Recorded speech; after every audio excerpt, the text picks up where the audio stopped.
नमस्कार. घावणे हे सर्वांच्याच घरी बनवले जात असतील.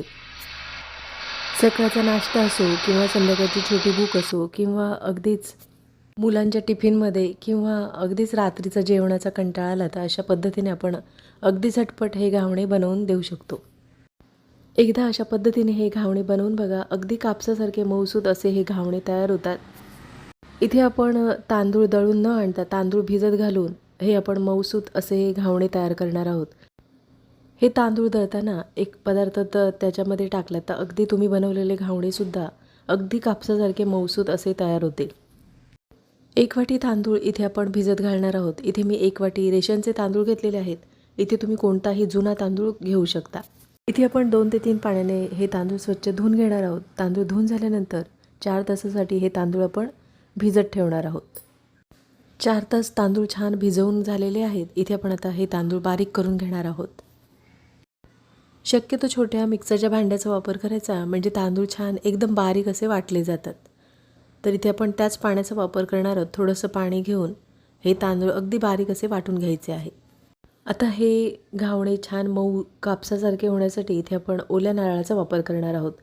पोहे खातो त्या चमच्याने 2 ते 3 चमचे ओल्या नारळाचा वापर करणार आहोत. तांदूळ बारीक करताना लक्षात ठेवा 2 ते 3 चमचे आपण इथे ओल्या नारळाचा वापर करायचा आहे. म्हणजे हे घावणे अगदी कापसासारखे मऊसूत तयार होतात आणि हे वाटण अगदी बारीक असं वाटून घ्यायचं आहे. जरासुद्धा जाड ठेवू नका. हे तांदूळ बारीक वाटून झाल्यानंतर त्याच्यामध्ये आपण 2 वाटीभर पाण्याचा वापर करणार आहोत. ज्या वाटीने आपण तांदूळ मोजून घेतले त्याच वाटीने मी इथे 2 वाटीभर पाण्याचा वापर केलेला आहे. तुम्हाला कमी अधिक जास्त पाणी लागू शकतं, कारण तांदूळ कोणता वापरता त्याच्यावर पाण्याचा अंदाज अवलंबून असतं. इथे आपण चवीनुसार मिठाचा वापर केलेला आहे. तांदूळ वाटताना लक्षात ठेवा खोबऱ्याचा वापर नक्की करा. तुम्ही बनवलेले घावणेसुद्धा अगदी मऊसूत कापसासारखे तयार होतील. घावणे तयार करताना लक्षात ठेवा जो आपण फ्राय पॅन गरम करून घेतो तो अगदी कडकडीत असा गरम करून घ्यायचा. तर इथे पण लक्षात ठेवा घावण्याचं मिश्रण तव्यावर अशा पद्धतीने पसरवताना गॅसची फ्लेम एकदम मोठी ठेवायची आहे. गॅसची मोठी फ्लेम ठेवल्यामुळे छान मिश्रणाला अशा पद्धतीने जाळी सुटते. तवा जर एकदमच मोठा असेल तर गॅसच्या फ्लेमवर गोल गोल असा फिरवून घ्यायचा, म्हणजे घावणे बनवतो त्यावेळेला त्याच्या कडा मोकळ्या होतात. घावणे बनवताना प्रत्येक वेळेला लक्षात ठेवा थोडंसं फ्राय पॅनला तेल लावून घ्यायचं आणि अशा पद्धतीने हे मिश्रण आहे ते खालीवर करायचं, म्हणजे तळाला जाऊन घट्ट पीठ बसतं. त्याच्यामुळे इथे मिश्रण आपण ज्या ज्या वेळेला घावणे बनवतो त्या त्या वेळेला हे मिश्रण अगदी खालीवर करून घ्यायचं, म्हणजे सर्व घावणे व्यवस्थित असे तयार होतात. घावण्याचं मिश्रण आपण फ्राय पॅनवर सोडताना लक्षात ठेवा गॅसची फ्लेम एकदम मोठी ठेवायची, म्हणजे छान जाळीदार असे तयार होतात. घावणे तुम्ही सकाळी बनवलेत आणि रात्री खाल्लेत तरीसुद्धा अगदी मऊसूत अगदी कापसासारखे राहतात. तर इथे लक्षात ठेवा ताटावर हे घावणे न काढता एखाद्या चाळणीवर ठेवायची, कारण त्याची जी वाफ असते त्या वाफेमुळे कधीकधी हे घावणे ताटाला चिकटतात.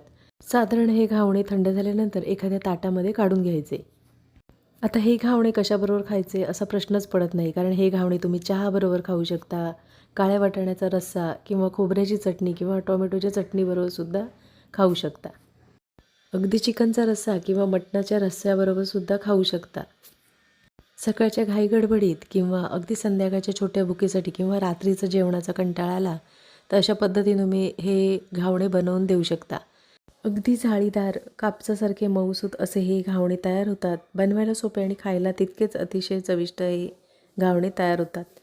तांदूळ बारीक करताना लक्षात ठेवा खोबऱ्याचा अवश्य वापर करा, म्हणजे हे घावणे सकाळी बनवले तरी अगदी रात्री खाल्लेत तरीसुद्धा अगदी कापसासारखे मऊ राहतात.